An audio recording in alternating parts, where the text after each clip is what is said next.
하나님 말씀 함께 보겠습니다. 구약성경 다니엘서 6장 1절부터 10절까지 있는 말씀입니다. 1절부터 우리 한 목소리로 함께 읽겠습니다. 1절입니다. 시작. 다료가 관 120명을 세워 전국을 통치하게 하고 또 그들 위에 총리 셋을 두었으니 다니엘이 그 중에 하나이라. 이는 고관들로 총리에게 자기의 직무를 보고하게 하여 왕에게 손해가 없게 하려 함이었더라. 다니엘은 마음이 민첩하여 총리들과 고관들 위에 뛰어나므로 왕이 그를 세워 전국을 다스리게 하고자 한지라. 이에 총리들이 공원들이 국사에 대하여 다니엘을 고발할 근거를 찾고자 하였으나 아무 근거 아무 허물도 찾지 못하였으니 이는 그가 충성되어 아무 그릇됨도 없고 아무 허물도 없음이었더라. 그들이 이르되 이 다니엘은 그 하나님의 율법에서 근거를 찾지 못하면 그를 고발할 수 없으리라 하고, 이에 총리들과 고관들이 모여 왕에게 나아가서 그에게 말하되 다리오 왕이여 만수무강하옵소서. 나라의 모든 총리와 지사와 총독과 법관과 관원이 의논하고 왕에게 한 법률을 세우며 한 금령을 정하실 것을 구하나이다. 왕이여 그것은 곧 이제부터 30일 동안에 누구든지 왕 외의 어떤 신에게나 사람에게 무엇을 구하면 사자굴에 던져 넣기로 한 것이니이다. 그런즉 왕이여 원하건대 금령을 세우시고 그 조서에 왕의 도장을 찍어 메대와 바사에 고치지 아니하는 규례를 따라 그것을 다시 고치지 못하게 하옵소서 하매, 이에 다리오 왕이 조서에 왕의 도장을 찍어 금령을 내니라. 다니엘이 이 조서에 왕의 도장이 찍힌 것을 알고도 자기 집에 돌아가서는 윗방에 올라가 예루살렘으로 향한 창문을 열고 전에 하던 대로 하루 3번씩 무릎을 꿇고 기도하며 그의 하나님께 감사하였더라. 아멘. 할렐루야. 반갑습니다. 이게 그득 차니까 좋네요. 여기만이라도 차니까 좋네요. 여러분들이 기도해 주셔서 코로나 걸렸었다가 또 무사히 돌아왔습니다.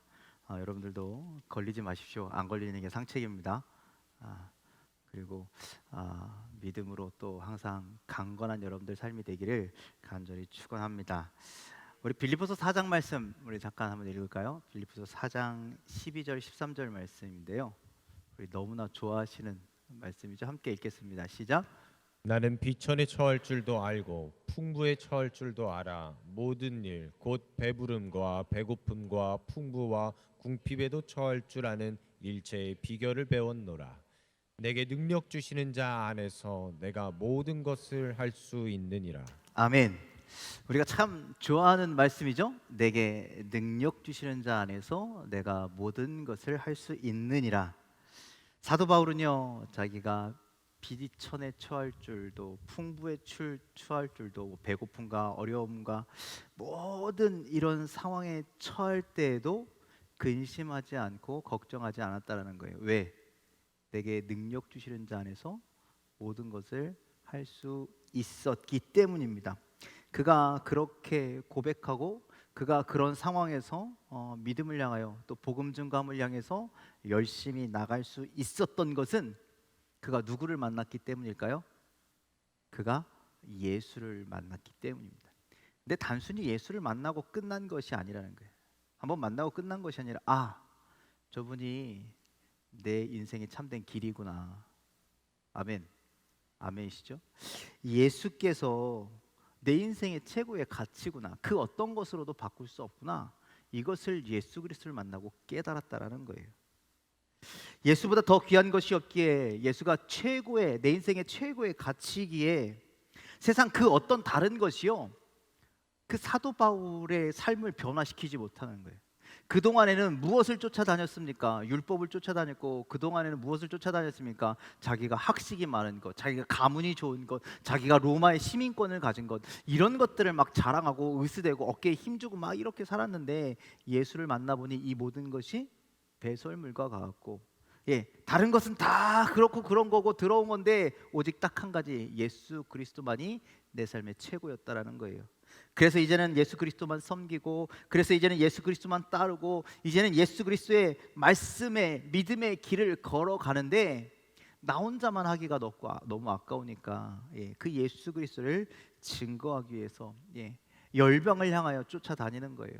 그런데 다니다 보니까 때로는 어려움도 만나고, 때로는 근심거리도 만나고, 때로는 문제도 만나고, 때로는 나를 괴롭히는 사람들도 만나고, 이런 모든 상황에 처해 있지만 그럼에도 불구하고 나는 내게 능력 주시는 그분, 내가 만난 그분, 그 예수 그리스도 앞에서 나는 모든 것을 할 수 있다.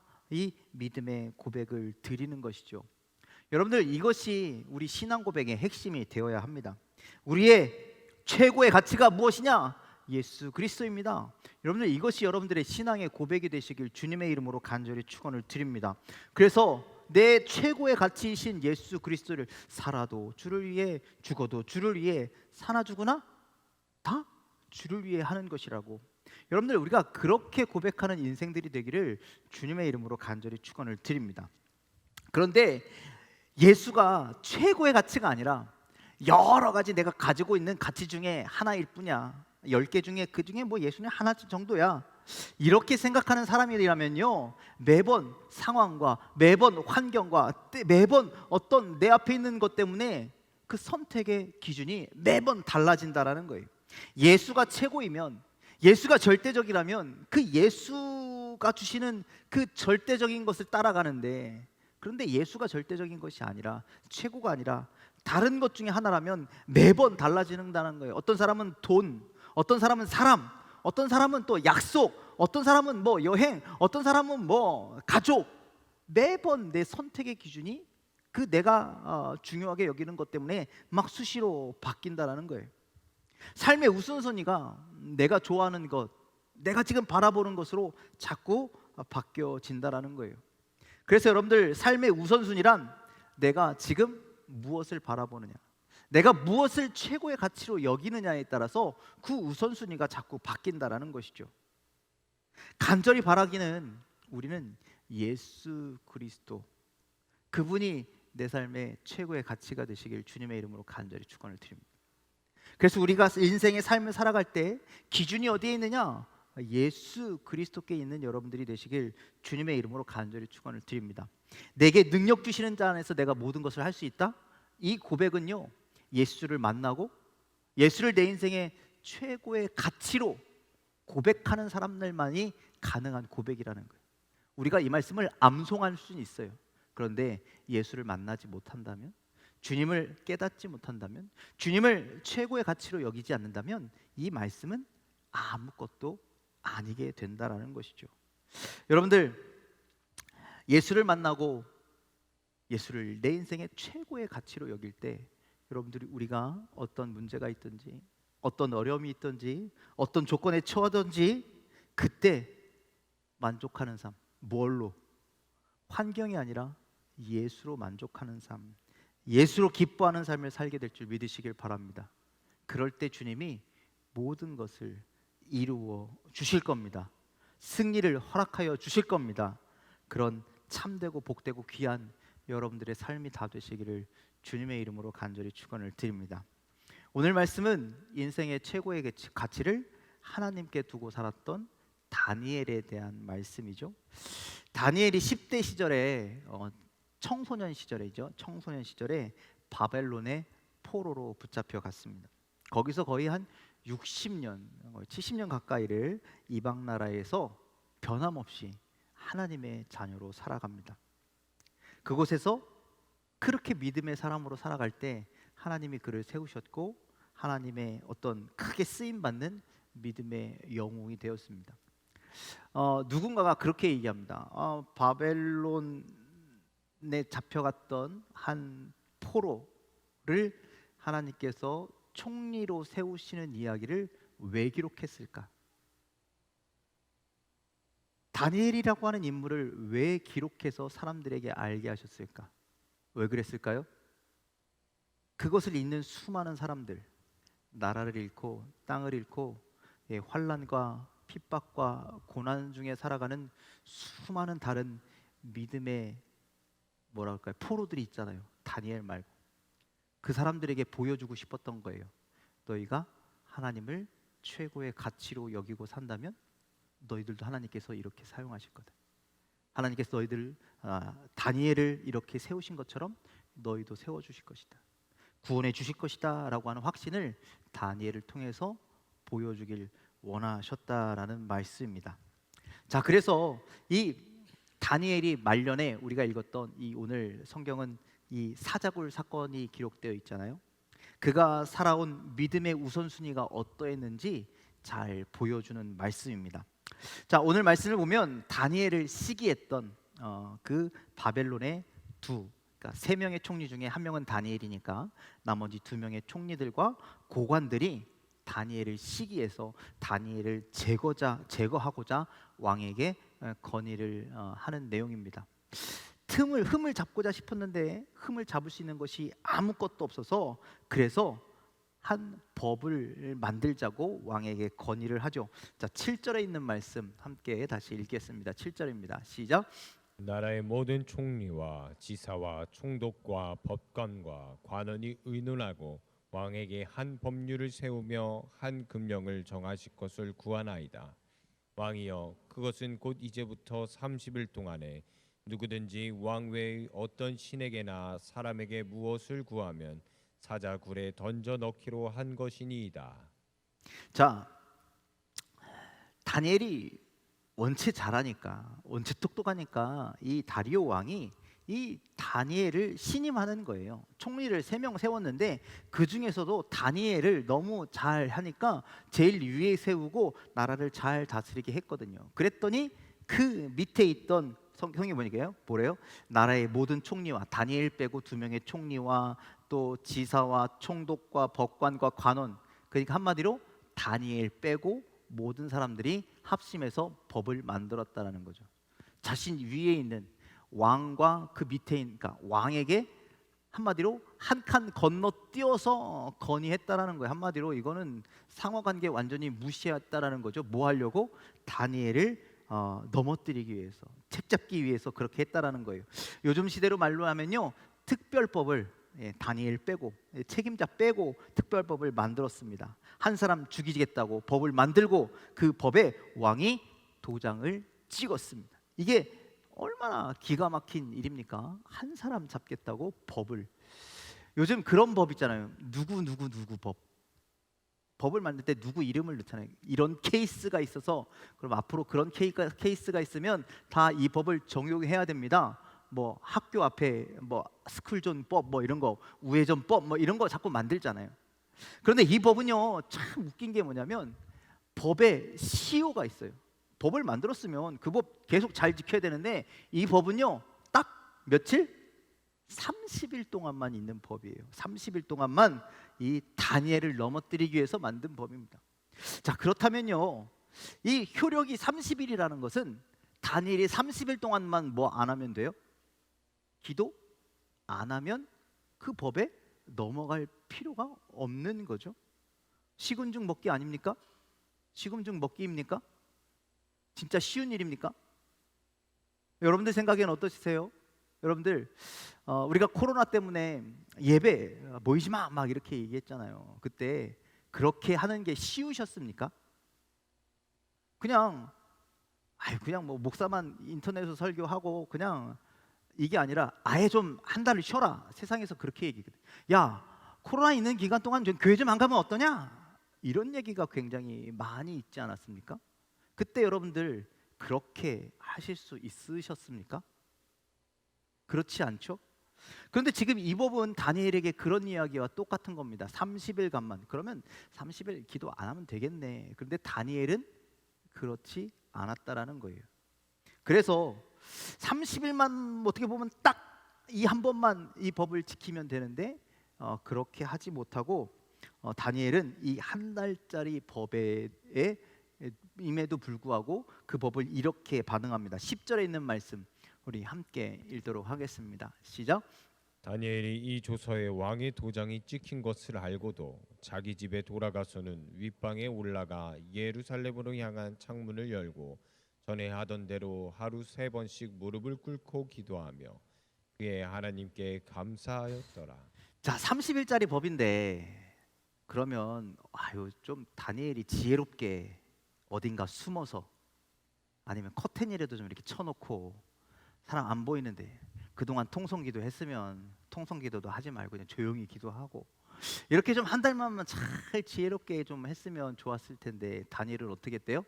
어떻게 했대요?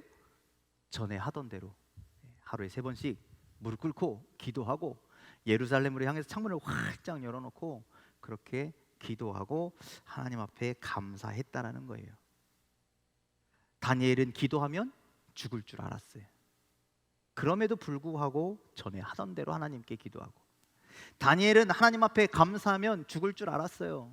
그럼에도 불구하고 변함없는 모습으로 하나님 앞에 감사했다라는 거예요.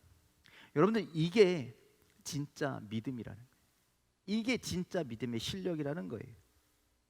여러분들 나의 삶에 내가 예수 그리스도를 믿는 믿음의 삶을 살아갈 때에 내 믿음을 내 신앙의 삶을 방해하는 그 어떤 것이 있어도 그 방해를 무릅써서라도 하나님을 바라고 하나님께 나아가고 하나님 앞에 예배하고 여전히 하나님을 가장 소중한 가치로 여기는 그런 삶을 살아갈 때 그 사람을 우리는 믿음 있는 사람이라고 이야기하는 거예요. 믿음 좋은 사람은 그런 겁니다. 어떤 방해가 와도 어떤 어려움이 있어도 그것을 뚫고 내가 주님 앞에 나아가는 것, 여러분들 그것이 믿음의 실력인 겁니다. 오늘 여러분들 이 자리에 온 거 정말 믿음이 있어서 오신 거죠? 믿음이 있어서 오신 거죠? 뚫고 오셨잖아요. 아닙니까? 여러분들 그런데 생각해 보세요.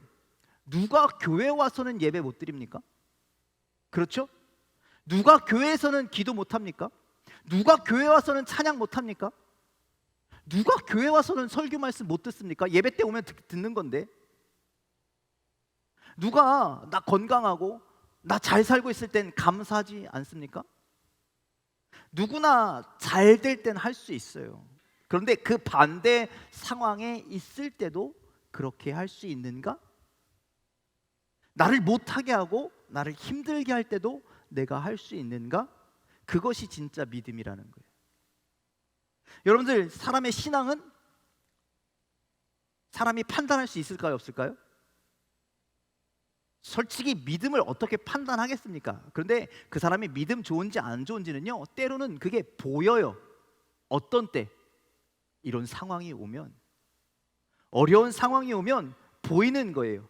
그 사람이 인생이 힘들고 고난이 덮칠 때, 어려움이 있을 그때에 그 사람의 믿음이 보인다라는, 그때 아유 나는 모르겠다 그리고 튕겨 나가면 그 사람은 우리가 생각할 때 뭐라 그래요?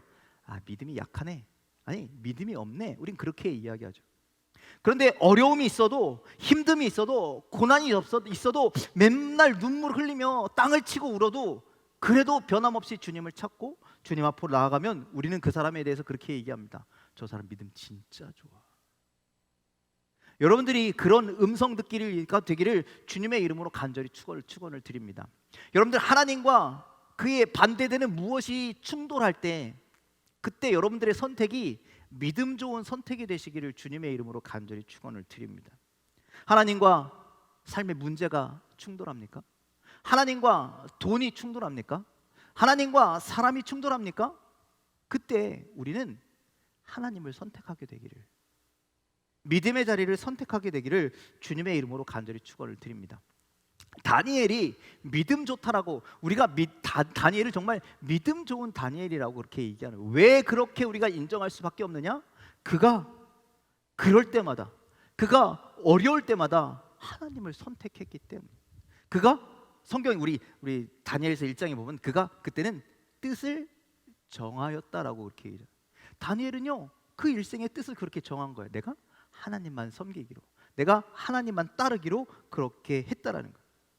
그의 삶을 통해서 그가 어려움 당했을 때 변함없이 믿음의 삶, 변함없이 하나님을 선택하는 삶을 살았기에 우리는 그를 믿음 좋은 사람이라고 인정할 수밖에 없다라는 것이죠.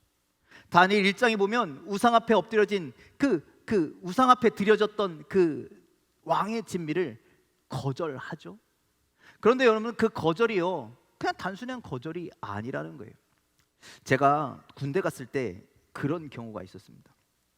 제가 군대 갔는데 자대에 딱 배치를 받았는데요 뭐 자대 배치 받고 군대 가니까 정신 없잖아요. 그래서 첫날인가 둘째 날인가 이렇게 잠을 자는데 그때는 보초도 안 세워요. 자대 배치를 안 되니까 보초도 안 세워 이렇게 잠자고 있는데요. 누가 나를 막 깨웁니다. 그래서 벌떡 일어났죠. 그랬더니 제 바로 위에 있는 선임이 야 빨리 화장실 가서 라면 먹어 그러는 거예요. 고챔들이 후임 왔다고 라면을 끓여줬다는 거죠. 그런데 제가 뭐라 하는지 알아요? 안 먹습니다. 그랬단 말이에요. 저는 뭣도 모르고 괜찮습니다. 안 먹겠습니다. 그리고 잤어요. 저는 그렇게 해야 되는 줄 알았어요. 그런데 다음 날 고참들이 다 집합했대요. 야, 교육을 어떻게 시켰길래 신임이 들어와서 라면을 안 먹어? 고참들이 끓여주는 라면을 안 먹어? 지금 왕의 진미가 그런 거예요. 왕이 진미를 하사했어요. 그러면 포로된 이 사람들은요, 이건 자기 목에 칼이 들어와도 먹어야 되는 거예요. 그런데 거절했다라는 것이죠.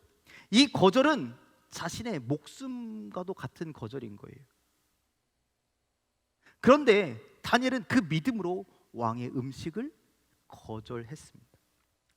다니엘이 이 10대 아주 젊었을 청소년 시절에 보여준 그 믿음의 모습이나 지금 오늘 우리가 읽었던 다니엘이 이 80세가 가까이 되어서 보여준 이 노년의 믿음의 모습이 어떻다라는 거예요? 동일하다라는 거예요. 동일하다는 거예요. 다니엘은 일평생 그 올곧은 믿음으로 하나님을 경외하는 거예요. 일평생 하나님 앞에만 늘 기도하고 하나님 앞에만 감사하고 하나님만을 찬송하는 삶을 살았다라는 거예요. 어떠한 어려움이 있을지라도, 그가 유대 땅에 있을 때라도, 아니 포도로 끌려와서 이 바벨론에 있을지라도, 여러분들 어떤 상황이 있을지라도 누구에게만? 하나님께만. 그가 바벨론에서 성공해서 높은 직위에 올라갔잖아요. 총리가 되었잖아요. 그때도 변함없는 삶 아닙니까? 자신의 위치, 자신의 재산, 자신의 어떤 것들을 지키기 위해서 믿음을 포기하는 짓을 절대로 하지 않았다는, 끝까지 그냥 내 생명은 포기할지언정 나는 믿음은 포기하지 않겠다라고 하는 그 결단. 그래서 그는 항상 오늘 성경에 보니까 전에 하던 대로 동일한 모습을 가지고 믿음의 길을 끝까지 걸어 나갔다라는 말씀입니다. 다니엘과 비슷한 인물이 있습니다. 그 사람은요, 창세기에 나오는 요셉입니다. 요셉도요, 어렸을, 아마 다니엘이나 요셉이나 나이가 비슷했을 것 같아요. 근데 그때 애굽의 노예로 팔려갔죠. 그곳에서 그는 하나님을 믿는 믿음으로 살았습니다. 성경에 보니까 그가 하나님과 동행하는 삶을 살았다는 거예요. 그렇게 살았더니 그의 집주인이 그를 잘 보아서 하나님께서 그를 형통케 하셔서 그래서 그를 가정의 총무의 자리로 올려주시죠. 그런데 그것도 잠깐, 그 주인의 아내가 이 요셉을 유혹하잖아요. 범죄는 저지르지 않았는데도 불구하고 누명을 써서 다시 옥에 가두어지는 그런 두 번째 시련을 맞이하게 되죠. 그런데 요셉이요, 감옥에서도요 전에 하던 대로 하는 거예요. 어떻게 합니까? 다른 거 없어요. 하나님과 동행하는 삶을 사는 거예요. 하나님 앞에서의 삶을 사는 거예요. 하나님 앞에서 그렇게 하나님을 섬기듯 하나님 앞에서 살아가는 삶을 살아갈 때에 하나님은요, 그에게 지혜를 주시는 거예요. 그의 길을 열어주시는 거예요. 그러니 그 가정에서 총무로 살았던 것처럼 감옥에서도 똑같이 하나님께서 길을 열어주시는 놀라운 은혜를 베푸셨다는 것이죠. 그러니 여러분들, 자신의 모습이, 자신의 위치가, 자신의 상황이 어떠하든지 하나님 앞에서 살아가는 것처럼 열심히 살아갔더니, 하나님을 섬기는 믿음으로 열심히 살아갔더니 하나님이 그의 인생에 개입하시기 시작한다는, 축복하시기 시작한다라는 거예요. 그러니 여러분들, 우리가 이 요셉이나 다니엘을 통해서 배울 수 있는 말씀은 뭐냐면, 여러분들, 내가 어디에 있는 것이 중요하다는 게 아니라는 거예요. 여러분들, 내가 만나는 사람이 크게 중요한 것이 아니라는 거예요. 내가 머문 곳에서든지 내가 만나는 누구이든지 내가 거기서 하나님을 향한 삶을 살고 있느냐, 하나님을 향한 선택을 하고 있느냐, 이것이 가장 중요한 것임을 오늘 우리는 말씀을 통해서 깨달아야 할 줄 믿으시길 바랍니다. 하나님, 앞에서 열심을 다하여 하나님과 동행하는 삶을 살았을 때, 요셉도 13년 동안 하나님께서 계속 인도하시고 하나님께서 보호하시고 결국 그도 어디까지 올라가요? 애굽의 총리라고 하는 자리까지 올라가게 되었다라는 것이죠.